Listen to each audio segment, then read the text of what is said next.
This is going to be difficult.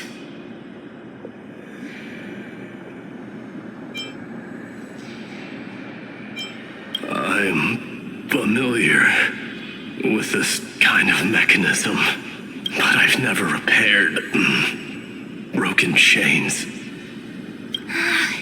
If I was more powerful, I would be able to carry one person with each limb and fly the four of us to the other side. The Rune of Recollection is here, but I can't find the miracle orb anywhere. So weird. Oh, could it be in that collapsed tower in the distance?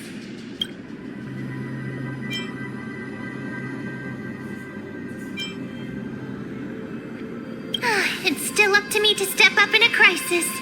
Wait here. I'll go check things out.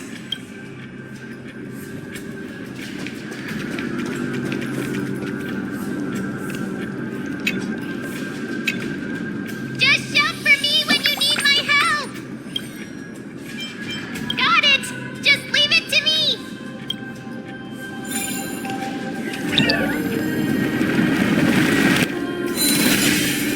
Mem did it! The pink squirrel is very smart. Why am I a squirrel now? The miracle's range is limited. Please come a little closer.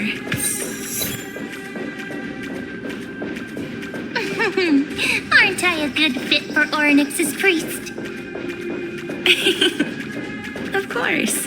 You're the most competent priest ever.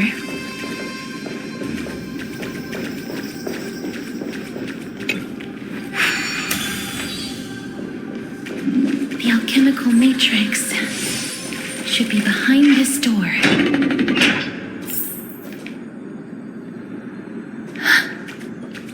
Is that...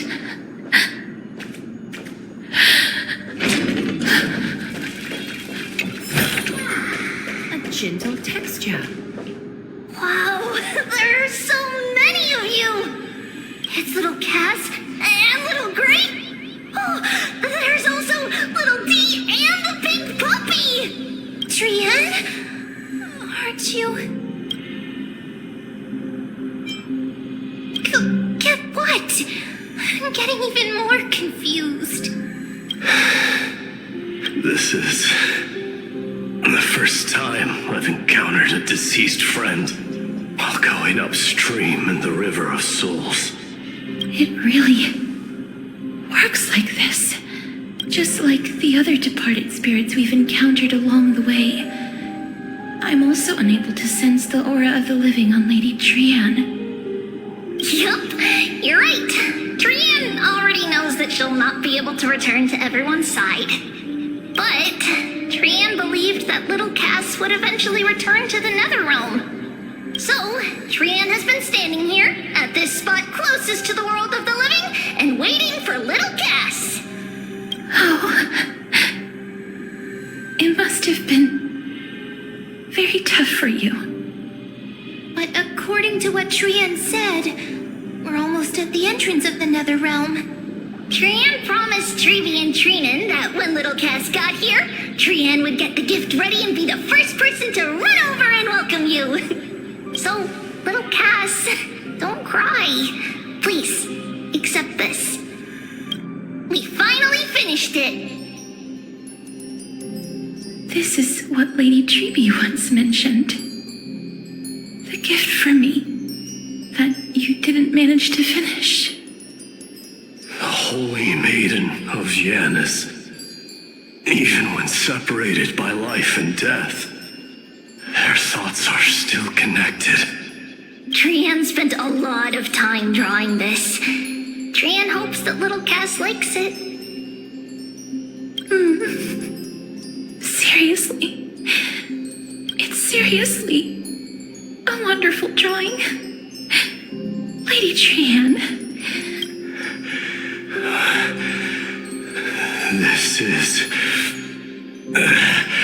our flame chase journey. Little Cass, we don't know what your journey was like before. Trevi has always said that it must have been a very harsh and frightening journey. But little Cass no longer has anything to fear now, because everyone is here with you in this flame-chased journey! That's right. Only now, when I see Lady Trian's gift, do I realize that I've already obtained so many things I would never have dared to dream of since I embarked on the flame chase journey. It's the first time I've gained so many companions. The first time I picked up the hobbies of crafting and photography. The first time I had dinner with someone else. The first time I went to the market to buy the Chimera doll I'd liked for a very long time and hugged it to sleep. The first time I wore a dress personally made by Lady Aglaya. The first time I went for a walk with Lady Trebi, Lady Trian, and Lady Trinan. The first time I enjoyed the night breeze and looked up at the stars with Miss Hyacin. Looking back at all these experiences I never thought were possible, it feels as though the scales of my life had shrunk from centuries and decades down to minutes and seconds. And all of them are so precious. I took countless photos in the past, but they're all black and white landscapes. I don't have a single one with friends. If I had known, I would have taken more pictures.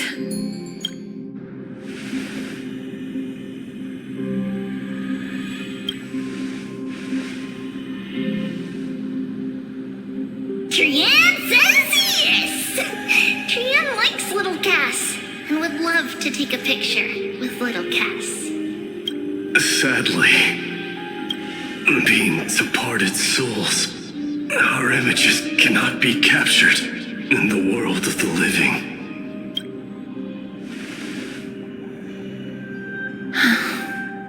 I thought so too. What? Are we seriously going to leave any room for regret?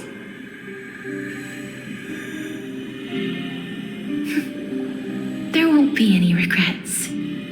This vivid drawing surpasses any photograph from the world of the living. Little Cass smiled. Trevi, Trinan, and Trian's wishes finally come true!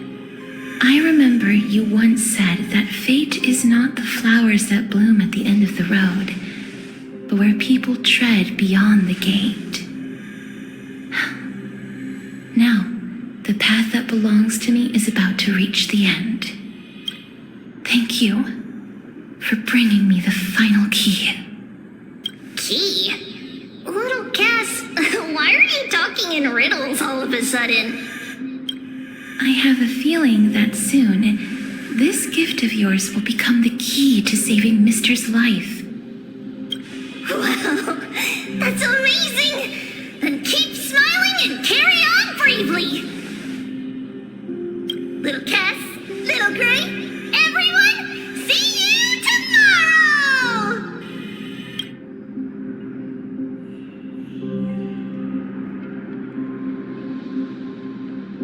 Lady Trian. The aura of this place. We have indeed reached the end of the stream of souls. If I go any further, I might lose myself. I must leave now, for the black tide still wreaks havoc in the realm of the living.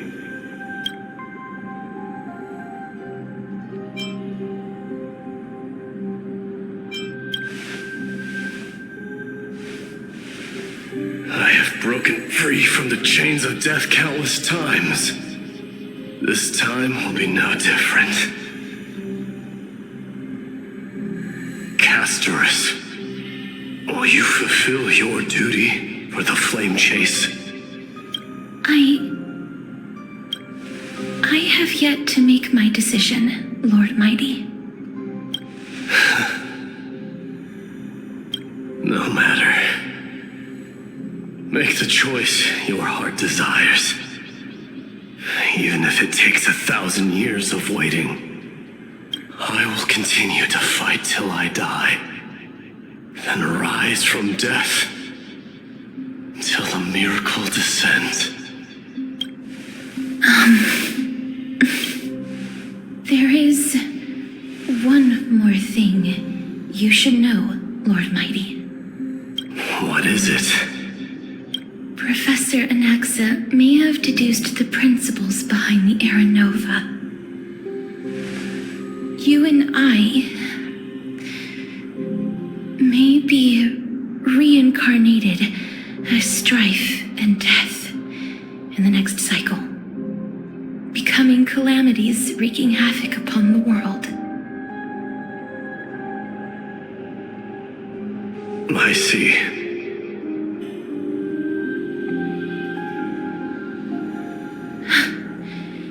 Is that all? Are you going to accept such a fate without complaints? Do you have a strategy to shatter the shackles of our fate? I haven't found it yet. Perhaps I never will. Then, cease wasting your thoughts on futile matters. Control what little you can. And when fate's inescapable grasp comes, resist it with the strength of your mighty will.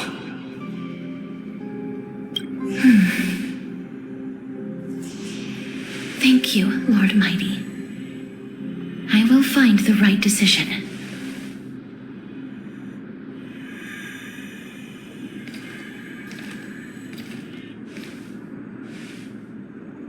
In the name of strife, may you meet a fitting end. This must be the alchemical matrix the spirit mentioned. Let's see. We need to insert Aquila's sky, Georios' earth, Kefali's fire, Fagusa's ocean, and Nestia's love. It seems our sweet Princess Homebody has made up her mind. In that case, seamstress, I suppose I no longer need to deliver your message. My time is rather precious after all. Whether you wish to break free from death or not, please, follow your heart.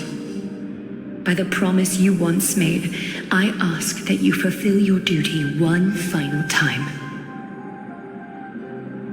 Castorus, please, live as a human, and die as one. According to that alchemist, the final piece is supposed to be me. However, he is not privy to the past, and therefore cannot see the full picture. The past? I saw the twins of death in Kefali's memory, and now I am certain that I was one of them. The trial of the Hand of Shadow demanded taking the life of your family. I died during that trial, falling before the gate to the new world. And my sister, whom I never met, became the Titan Thanatos of this cycle. She was consumed with regret over my death, so she used the Titan's authority to reforge my soul. Yet, it also means she has never revealed herself to anyone, hidden away from the entire world. That's because the Titan she became already fell at the start of everything. They died for me, and now lie in slumber in the River of Souls. You mean Pollux? That's right. The River of Souls is no material river. It cannot be blocked by ordinary means. Only a divine corpse can prevent the dead from reaching the next world. And that's why we have to awaken Pollux from death before we can retrieve the core flame of death. We have to reforge its body with the power of alchemy. But Cass, if that alchemist speaks the truth, does that mean you're also part of the dragon body? According to those departed spirits, I was indeed born as the dragon's twin. But before we talk about that, have you heard the sighs?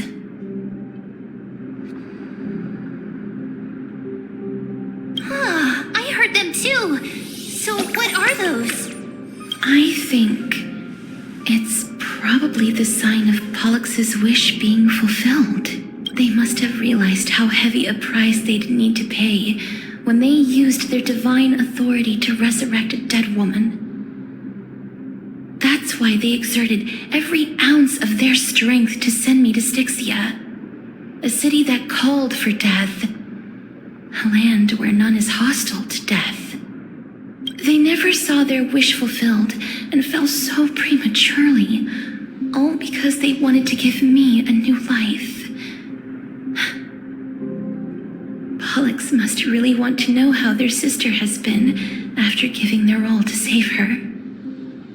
That wish is the reason Pollux's soul still lingers in the mortal realm even after their fall, quietly watching and documenting every detail of their sister's life. So instead of picking up objects on the way here, We were instead showing things to a strand of yearning that lingers here. Now, we must weave these yearnings together and restore them into Pollux's complete soul. but all of this is just a hypothesis, right? What if we go through with the ritual and it turns out totally different? That's fine. As Professor Anaxa often reminds us, such is the nature of alchemy. The true outcome can only be known once the process is complete. This is why alchemy is also known as the miracle of creation. Now, the puzzle of Pollux's yearnings is nearly complete, with only one final piece remaining. I shall reveal what they have been yearning to know in the alchemical matrix.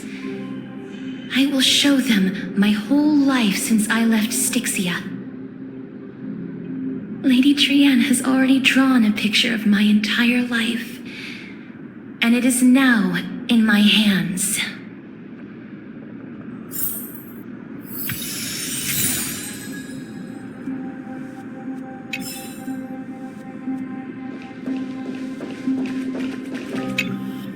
Then, let the ritual begin.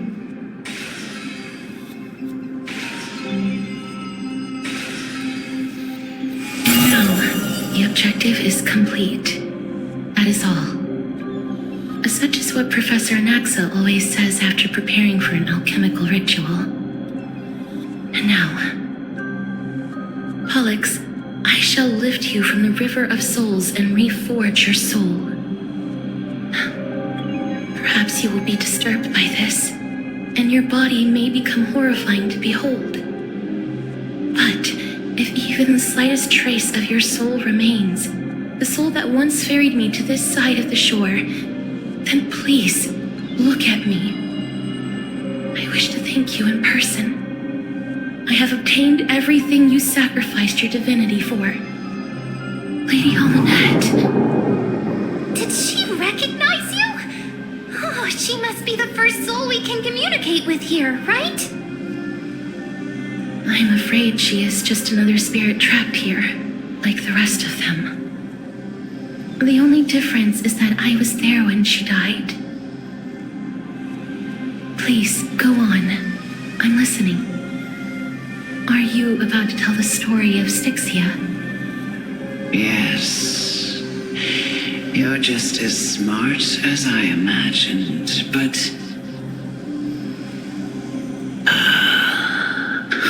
never mind. Now's not the time. There's no need to worry, Elder. Take a look around you. You're already at the resting place of the dead. The world of the dead. But how? I understand that you chose to remain silent about the story to protect Casterus, the girl who coexists with death. But you no longer need to hide that story. I can assure you that you have protected that girl's life well.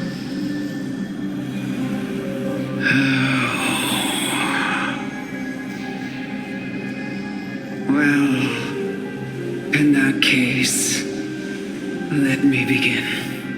Styxia, the pearl of the ocean, plagued by unwarranted calamity and ravaged by death in the fairy tale. It was the first city-state to shift their faith towards death, even before Idonia did. From where you stand now, I suppose that's a bit hard to believe. Right? Indeed. I cannot imagine that those from the era Chrysia, blessed with eternal life, could ever yearn for death. I have pondered the same question, child. But I am afraid there is no clear answer to it. Journeys and epics are only glorious and magnificent because all things eventually fade to dust. That's how someone once explained to me why death is necessary to the world. But I still can't take that as the final answer. Would a world without journeys and epics be worse off? I take it the one who spoke this line was a general, or perhaps a warrior. I, however, did find some inspiration in these words. Would you like to hear my thoughts, Casterus? Please enlighten me, Lady Almanette. Though I have already made up my mind on how to handle the authority and core flame of death. Your words might truly guide me toward the path forward.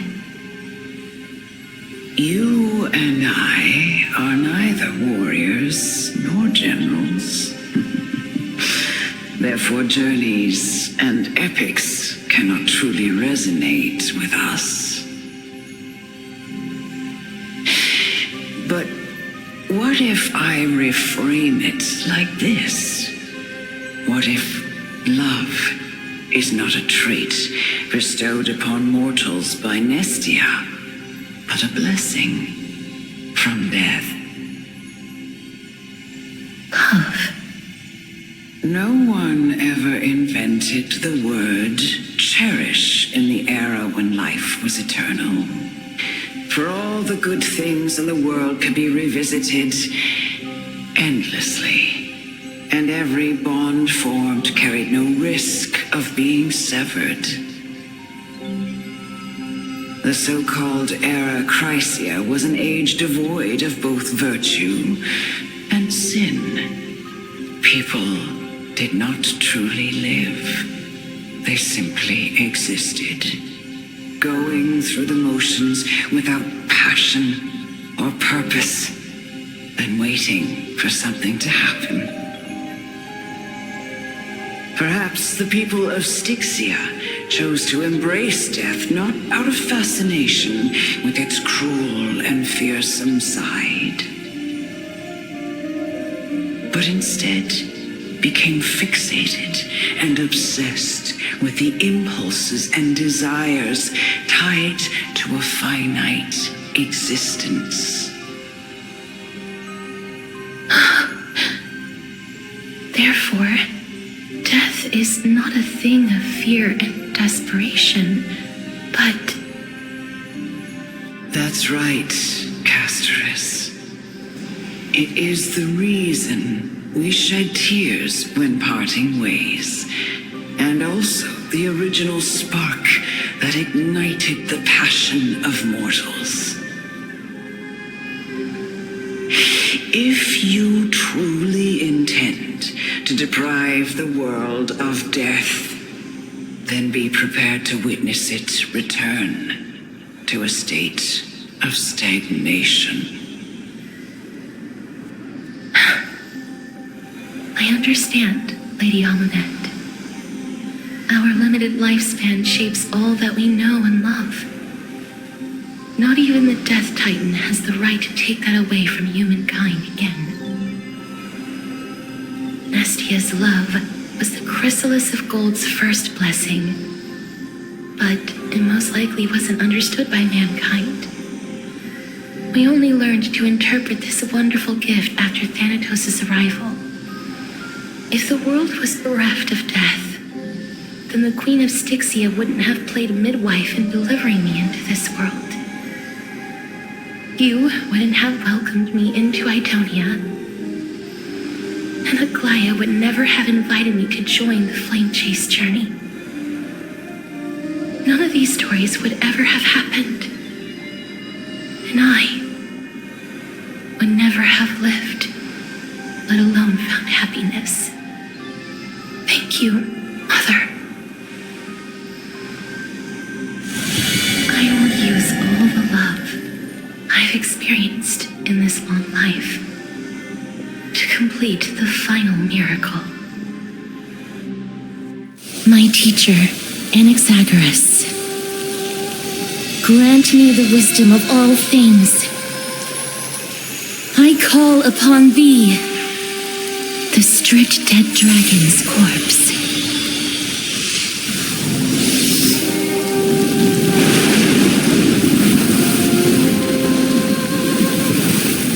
Rises from the earth, falls from the sky. As above, so below. This is the greatest power of all powers, unstoppable in this world.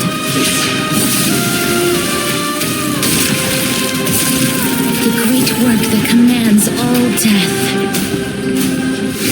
I shall grant you embrace.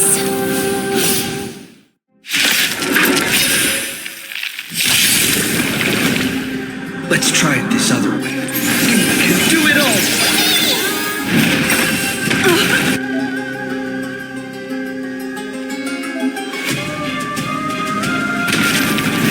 No contact. Is the queen who once saved my life truly gone? Or will you show yourself again unless we eradicate this hatred and regret? Catacombs?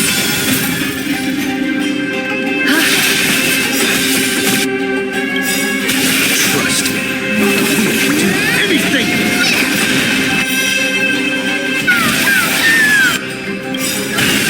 It's coming! I've heard the call. Now, farewell.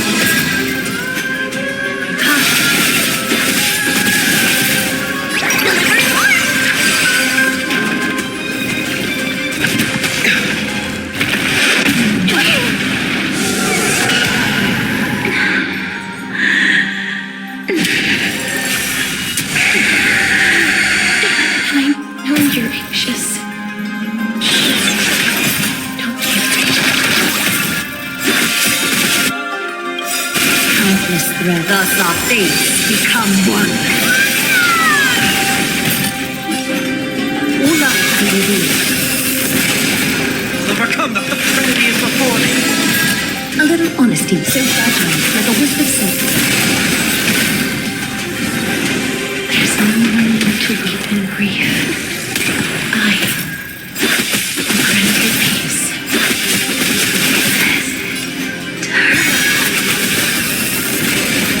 Yes, it's me. I'm back. Is that fear I sense? So fragile, like a wisp of silk.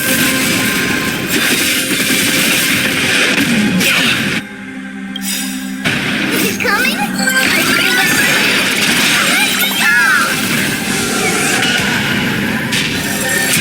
Be careful.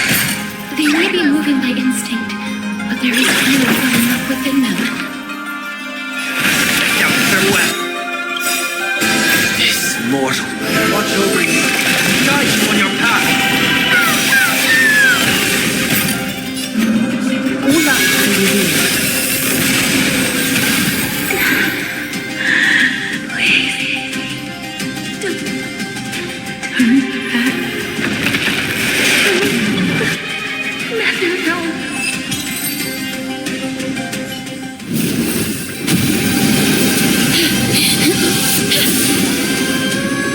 Oh, death. Sleep in peace.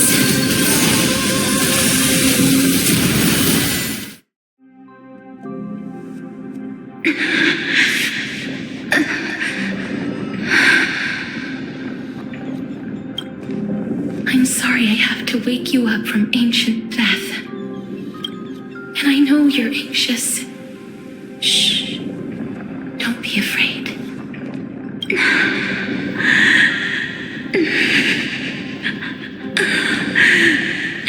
Do you remember me? I'm the girl you once carried across the Sea of Souls. I'm sorry I wasn't able to remember you, but with the help of many people, I was finally able to pick up these broken fragments of my past. I'm back, Pollux.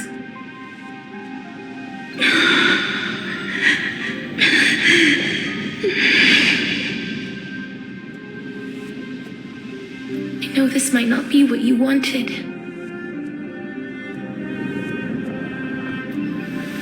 But I have to do this.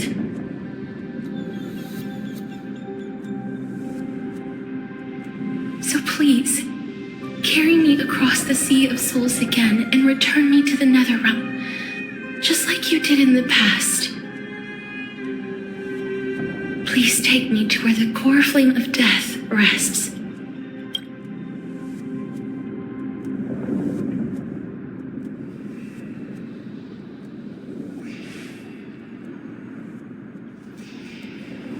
I'll be going now.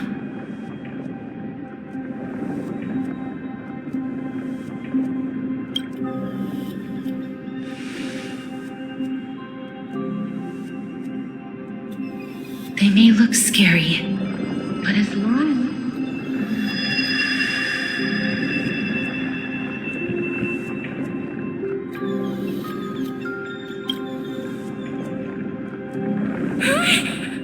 What's wrong?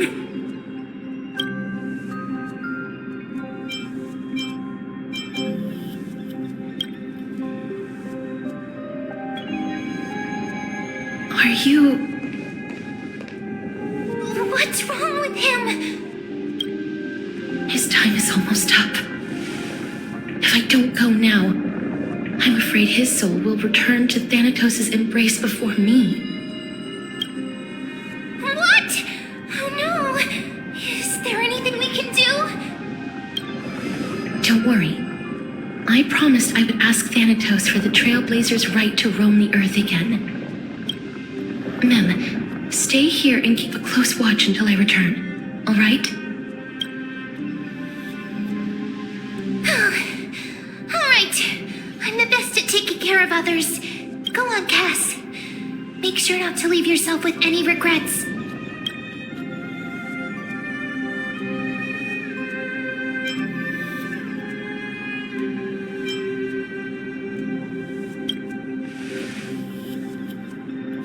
That's not funny!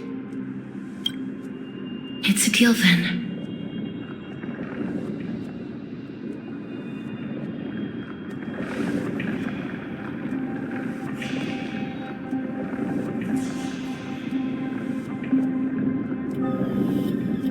Please.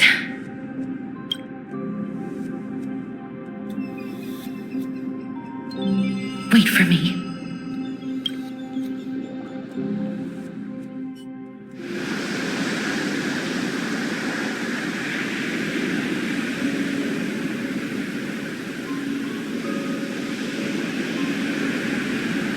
After all that, you still ended up back here.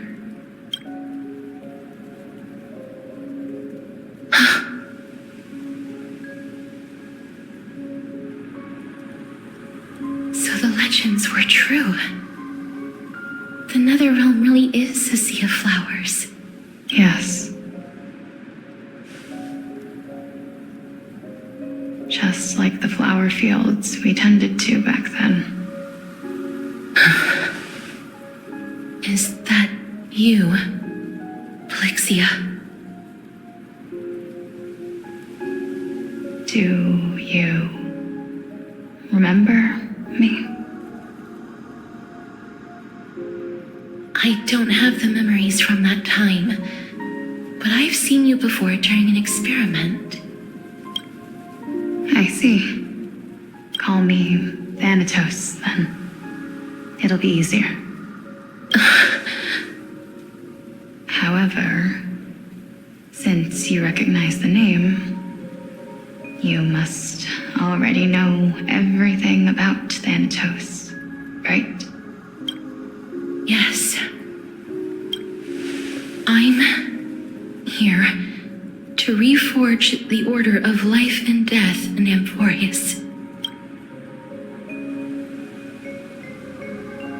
You know, my sister was a sympathetic, but rather sensitive person. Whenever she didn't want to say what was on her mind, she would avoid eye contact and look off into the distance. Just like what you are doing now.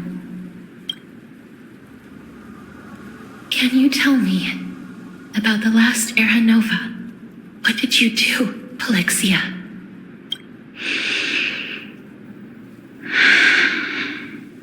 Where should I begin? I suppose we can start from the beginning. A long, long time ago, there were a pair of like-minded twins. As foretold in the prophecy, they were chosen to be successors to the god of death. But fate was cruel. The price of attaining divinity was to take the life of a family member with our own hands. That trial was indeed recorded in that memory. Then you should already know that my sister voluntarily gave up her own life so that I could ascend as the demigod of death. But I couldn't accept that.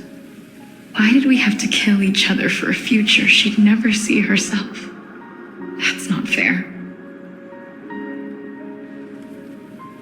So, while weaving the laws of the new world, I shattered the forbidden bottom line for life and death. I reshaped my sister's soul and took the form of the great dragon Pollux to carry her up the River of Souls and back into the mortal realm. But our fates were already decided and manifested in unexpected ways in response to my futile actions. Aging is an unbreakable law of nature laid upon humankind, created at the same time as death. When the living die, their souls will meet Thanatos, who would determine where every soul goes.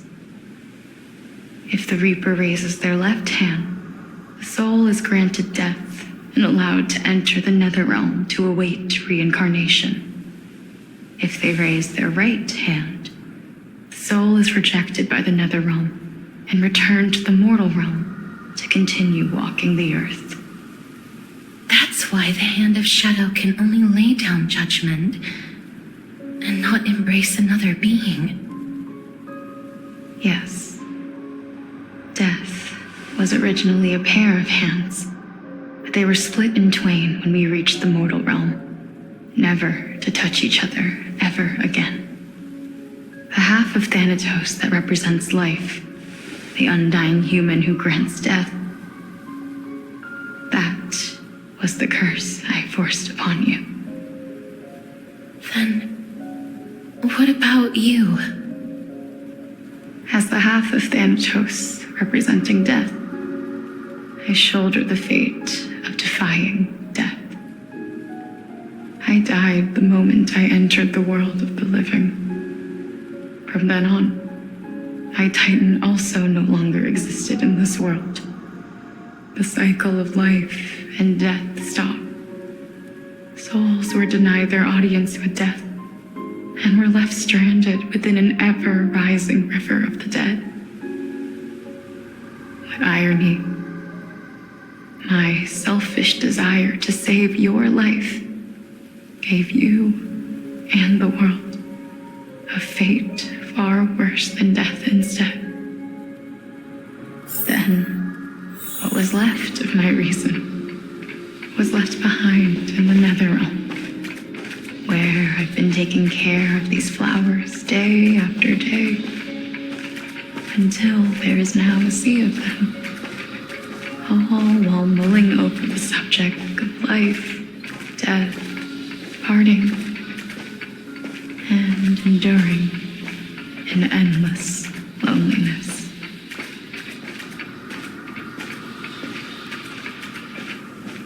Fate is absurd indeed. Our lives were a mirrored image of one another, like a pair of hands. Even so, we arrived at the same destination. We walked different paths, yet experienced the same pain. I had hoped that maybe you would at least have a good life in this cycle. I'm sorry. I lived my life well. It didn't go to waste. As far as I'm concerned, you did nothing wrong. Even though I forced the authority of granting death to humanity upon you, a total stranger. Too many responsibilities were forced upon me in the course of this long journey.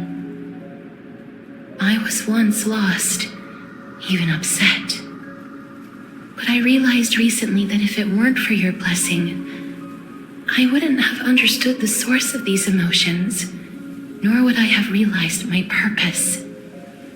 I wouldn't have made it here to reunite with my missing half.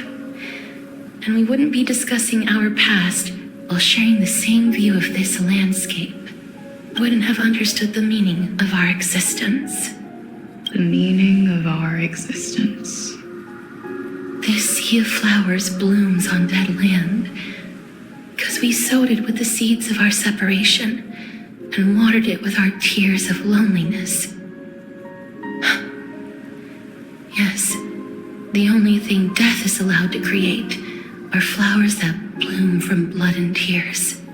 That's why Thanatos cannot create living beings at will, nor can the hand of shadow determine a person's remaining days.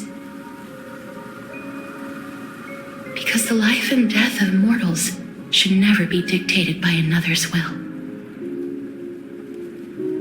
Are you saying there's no point in Thanatos' existence?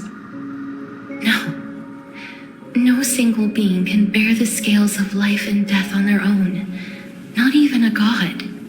Life and death weigh equally heavy. We both know that now, don't we?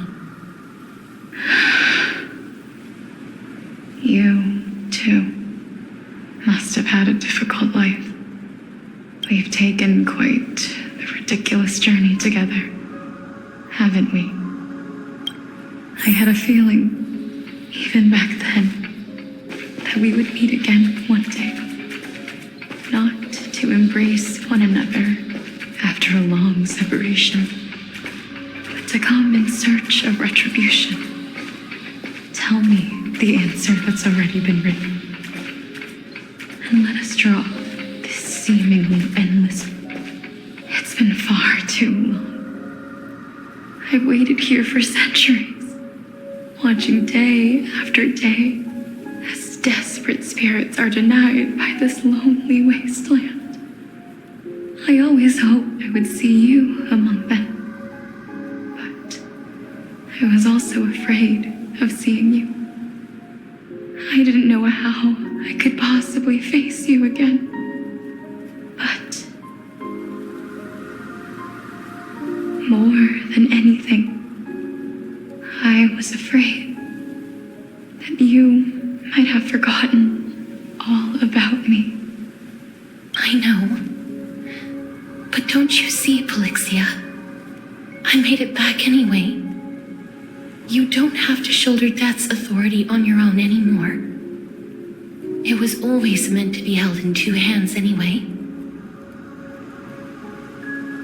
So, let's give our core flame to him and have him take it back to the mortal realm. Give humanity back their cycle of life and death. Our responsibility as Thanatos was never about picking out favorite souls. We were only meant to watch over life. Let's tend the field together and create a warm sea of flowers for all the souls to come. What do you think, Polixia? Yes, just one last step. You shall wither, and through that, the dead will sprout again from the remains, and be reborn with the dead flame. As foretold by the prophecy, Thanatos' authority is only destined for only one person to wield. As the Chrysos heir of death, as their demigod, as a titan, our fated moment has arrived once again. Just like before. Yes, just like before. But unlike that time, the ones undergoing the trial this time are prepared. You've made up your mind? Yes, as dictated by fate. But I won't be afraid. As long as you're here with me, complete your trial in this life. Grant me the embrace of death, and light the spark of life ablaze. You've been tempered by life and death. I know you'll be able to give this wasteland its first breath of life. Like a raven butterfly, flying swiftly into the netherrealm, perching on the twig of death. I will. After this, I will remain permanently in the netherrealm. The river of souls shall return here and rain down from the sky, scattering souls across the earth. The cycle of life and death will flow once again. The sea of flowers you sowed shall bear countless joyous or sorrowful souls and bloom evermore.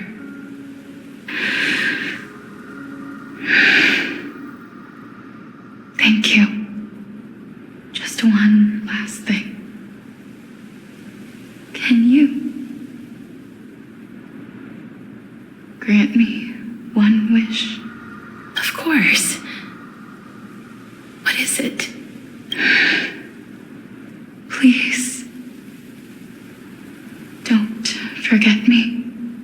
I promise you, when we meet in the next world, even if I have endured another reincarnation,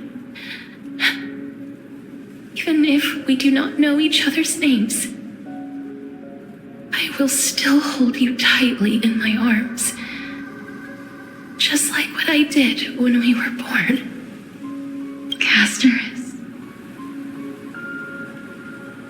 Casterus, you're as beautiful as a fleeting butterfly.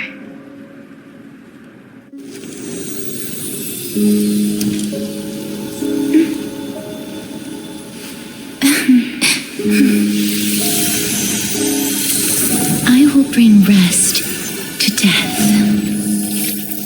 And from now on, stagnant life will once